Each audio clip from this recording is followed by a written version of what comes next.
Pag-uusapan po natin ngayon kung ano po yung makukuha natin kapag nanood po tayo ng live. At kapag ano pong nakukuha natin kapag umakyat po tayo sa live ng ibang content creator. Totoo, sa akin, experience ko lang po, ako po, mahilig po talaga ako manood ng live. Kaya nga po nakagawa ako ng content at na pinpost ko po doon sa aking wall yung 3 tips bago po mag-live. Ang na-experience ko lang po kapag nanonood po tayo ng live, marami po tayong matututunan, lalo na kapag itong pinapanood natin is big content creator, tapos tutorial po yung content niya. Malaking bagay po talaga yung nanonood po tayo ng live sa mga big content creator.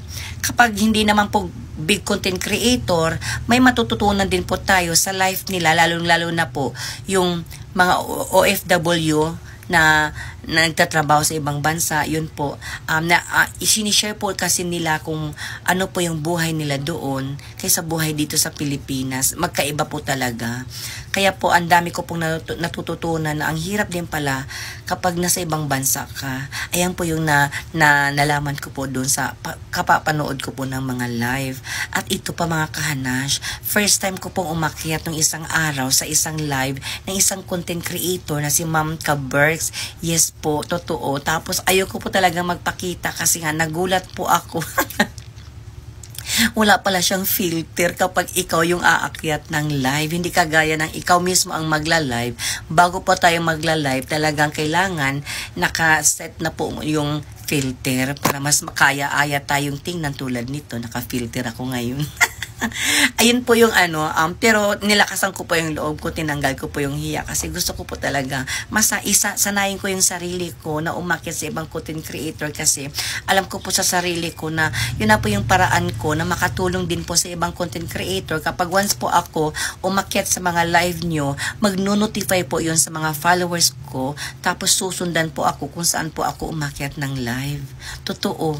At nangyari po talaga yun, mga followers ko, kahit mga non-followers ko, tapos mahilig naman po sila manood ng mga content ko. Talagang solid supporters ko po talaga sila at pumupunta talaga sila dun sa mga live kung nasaan ako. At ito pa mga kahanash, meron din po ako natuklasan. Kapag iPhone user po kayo, tapos maggaganito lang po kayo ng sign ng heart, lalabas po, may lumalabas po talaga na parang hindi ko alam kung sticker ba ang tawag doon na nag-heart-heart yung sa screen, sa mismong screen. Kapag once na user ka, tapos nag-heart sign ka lang ng ganito, subukan nyo lang po mga kahanash kapag iPhone user po kayo ha. Hindi ko po alam kung pwede po ito sa mga Android user, pero ba't hindi nyo po subukan? Subukan nyo lang po talaga. Tapos nag-enjoy po ako kasi ilang beses na po ako nakaakyat ng live. Nakadalawang akyat na po ata ako, 3.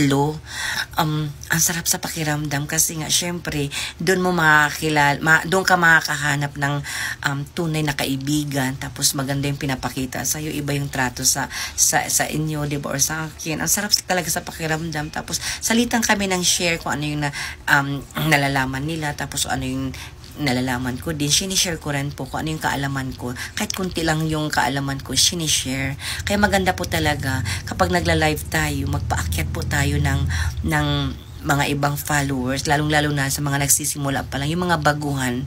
Ang sarap sa pakiramdam kapag pinaakyat nyo po. Syempre, makikita po yun ng mga followers din natin. Tapos, syempre, bibisitahin na rin po yung bahay niya. Tapos, ifa-follow na rin po siya. Parang ganun po yung mangyayari kapag umakyat ka po sa live nila at 'di ba? Or may bisita kang big content creator, 'di ba? Ang sarap sa pakiramdam. At ito pa mga kanas, at huwag niyo po kalimutan na kapag nagla-live po kayo, i-mention niyo po ako kasi nga nagugustuhan ko na po ang manood ng live. Ang dami ko po natututunan, tsaka kumakapal na po yung mukha ko para umakyat po sa live kahit wala pa akong filter. So yun lamang po mga kanas. Maraming salamat po.